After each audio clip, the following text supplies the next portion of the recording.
10 i pràcticament 40 minuts, hora en què donem la benvinguda al periodista d'Internacional Investigador, Rafa Burgos. Què tal, com estàs? Hola, bon dia. Avui ens centrarem a parlar de processos electorals, concretament el darrer que s'ha celebrat a Mèxic. Sí, perquè hem tingut aquí les eleccions europees, també a Mèxic, i de fet, si fem un repàs, ara ho comentàvem abans de començar la secció, de fet, tota la població mundial, més de la meitat de la població mundial, un fet únic, doncs ha estat cridada a les eleccions. Després una altra cosa és que hi vagin o no hi vagin, i s'abstinguin o votin segons quines opcions. No sé si tu estàs molt al cas de xifres de nivell de participació, no?, en altres països, per exemple en aquestes europees, on tampoc és que aquí haguéssim tingut unes xifres gaire plausibles, sinó més aviat al contrari, baixant, en el cas de Badalona, pràcticament 20 punts respecte als anteriors comicis. Sí, també en relació entre Catalunya i Espanya també hi ha hagut una força baixada. Sí, hi ha després també hi ha països que tenen els seus propis processos, i països en què per exemple és obligatori, segons la Constitució, anar a votar, d'altres que és opcional, o els mateixos Estats Units que t'has de registrar per votar, que això també fa reduir realment quin és el límit, el tipus de participació de gent que vota, que això també hi ha hagut molts debats si és legítim o no és legítim a partir d'un determinat número de participació. Sí que és cert que jo més, no tant la participació, que evidentment és molt important, sinó certa, potser en algunes societats sí que es nota cert cansament com a reacció, suposo, sobretot a la dreta i a l'esquerra. La dreta i l'extrema dreta en l'actualitat sí que veiem que està guanyant molts processos electorals, i sovint alguns analistes comenten que l'esquerra o l'electorat d'esquerra sí que acostuma a ser en els darrers conteses electorals més proper a l'abstenció. Això perjudicaria aquestes opcions i també es veuria com la dreta i l'extrema dreta va guanyant terreny. La pregunta que ens hem de fer és per què unes determinades opcions potencialment que podien obtenir més vots, els electors no hi van a votar-les. Això seria un procés de podria ser el no vot del càstig, no? Sí, perquè potser no hi ha cap partit que pugui convèncer, o els partits, en el cas dels votants d'esquerres, per exemple, que no se sentin identificats, perquè al final acostumen a fer polítiques més aviat conservadores, i aniríem a parar ara que també França està situada en el mapa amb el tema de l'augment del partit de Marine Le Pen, el que havia de fet el seu pare. Entre l'original i la fotocòpia, vota l'original, no? Doncs vinga, anem a analitzar com han anat les eleccions a Mèxic, on la candidata Claudia Sheinbaum s'ha imposat 30 punts per sobre del segon partit, amb més vots. Sí, aquest és un cas, així miràvem, parlaven d'aquest augment de la dreta i l'extrema dreta. El cas de Mèxic ha estat tot el contrari, ha estat potser l'únic país de centre i Sud-amèrica que un partit de centre-esquerra o d'esquerra, com és el Partit Morena, Moviment de Regeneració Nacional, que ja va fundar la que serà presidenta de Mèxic, amb l'actual president sortint, que és AMLO, Andrés Manuel López Obrador. El van fundar ja fa aproximadament una dècada, i van tenir problemes en el sentit que hi va haver investigacions d'un possible, amb els anteriors presidents, que hauria hagut els vots no haurien estat de tot net aquestes eleccions, i ell sempre hauria estat intentant, AMLO em refereixo, a aconseguir la presidència, fins que finalment el tercer cop ja la va aconseguir. En el cas actualment de les passades eleccions del dia 2 de juny, la guanyadora, com molt bé dies, la Claudia Sheinbaum, que era el delfí, no? O la delfí de l'Andrés Manuel López Obrador, i a més amb una distància força considerable, i amb els resultats definitius gairebé ratlla el 60%, i el segon o la segona contrincant, totes dues eren dones, la Xochitl Gálvez, es va quedar, no va arribar al 30%, per tant una diferència força considerable. Esquerra, guanyadora, a Claudia Sheinbaum, i la perdedora, en aquest cas, que seria una unió de partits que alguns segurament als nostres oients els hi sonarà, perquè era la unió del PAN, la unió d'un altre partit que es diu PRD, i sobretot un que ens sonarà a tots, que és el PRI, el Partido Revolucionario Institucional, que és aquest partit que sempre es comenta que ha estat governant gairebé 70 anys, no?, a Mèxic. S'han intentat unir, tot i que han estat partits molt enfrontats en el seu moment, per mirar de fer-li ombra a la candidata de Morena, tot i que també hi anava amb una coalició, però principalment era encapçalada per Morena, i ha estat un vencedor i un fet únic, que també per això proposava el tema, perquè és el primer cop que en aquest cas a Mèxic hi haurà una presidenta, una dona del govern. el govern, que això... En 200 anys de república, sí, a Mèxic, Sí, sí. A més, un país doncs, que ha tingut i té en l'actualitat també molts problemes, que fins i tot amb l'Andrés Manuel López Obrador, el seu govern sempre, doncs, ell ha parlat o es parla de la quarta transformació, que és aquest intent de crear doncs, una nova societat més progressista i un canvi respecte a tots els governs doncs, corruptes. Aquí hi ha tot el tema també de feminicidis, narcotràfic, que és un llast pel país i que fins i tot de vegades quan escoltes anàlisis de potser analistes o fins i tot opinadors que puguin ser pròxims al partit Morena de Manuel López Obrador, jo crec que de vegades no es parla suficient de que és com una mena de càncer social, perquè fins i tot durant el govern d'AMLO, que ell es va comprometre a mirar de baixar aquests nivells d'assassinats i de feminicidis, doncs no només no s'han aturat, que fins i tot han continuat augmentant. Per això continua sent un dels assumptes que ja veurem com els enfoca la nova presidenta del govern.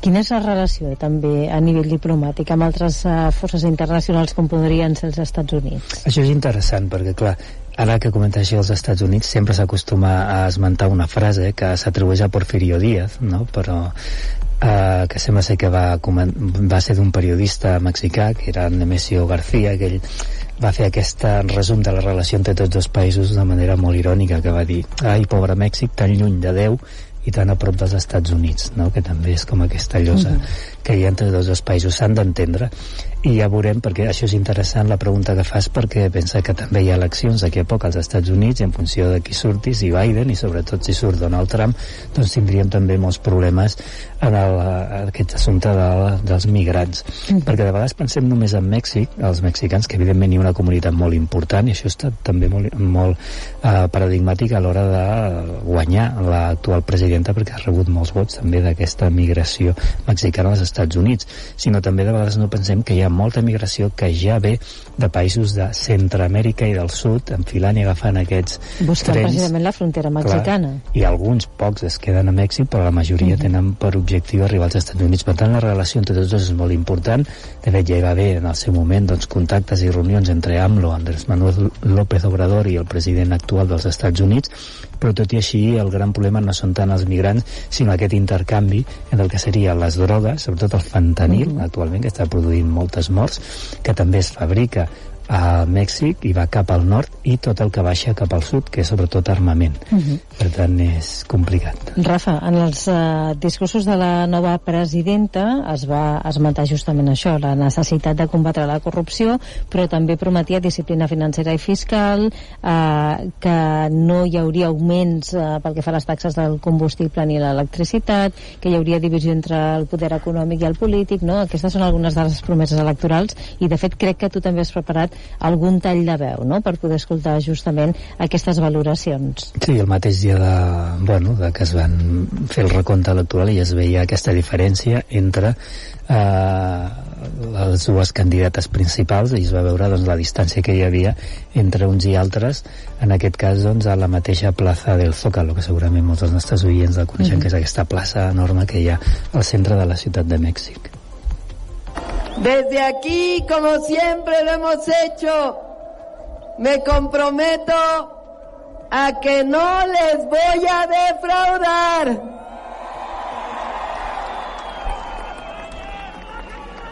Hoy hemos hecho posible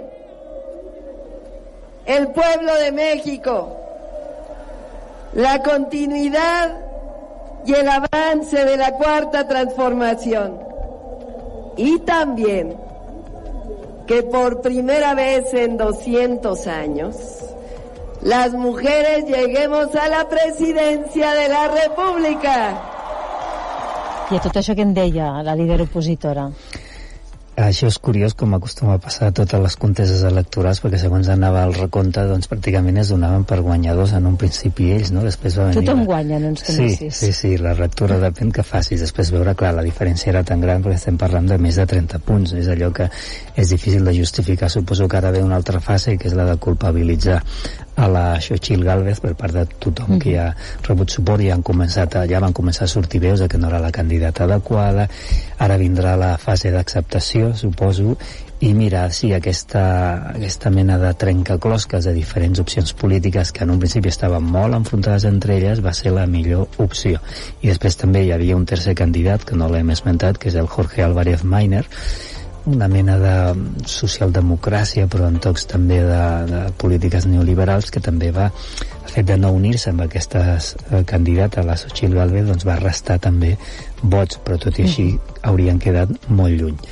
Sí que hi ha un desafiament des del punt de vista, sobretot que dèiem, de tema de narcotràfic, tema d'assassinats, i tu esmentaves el tema dels carburants. Això és molt important perquè Mèxic ha estat un dels països, com molts altres, on el neoliberalisme, sobretot als anys 80 i 90, ha privatitzat moltes empreses que eren públiques. Una d'elles és Pemex, Petróleos Mexicanos, on també hi ha hagut molts casos de corrupció, amb la venda d'empreses, amb la seva privatització. I ara el que ha intentat, o el que està intentant el president AMLO, aviam si continua la Xochitl Gálvez, és tornar a nacionalitzar, que torni a ser una empresa pública, perquè era una de les empreses de fet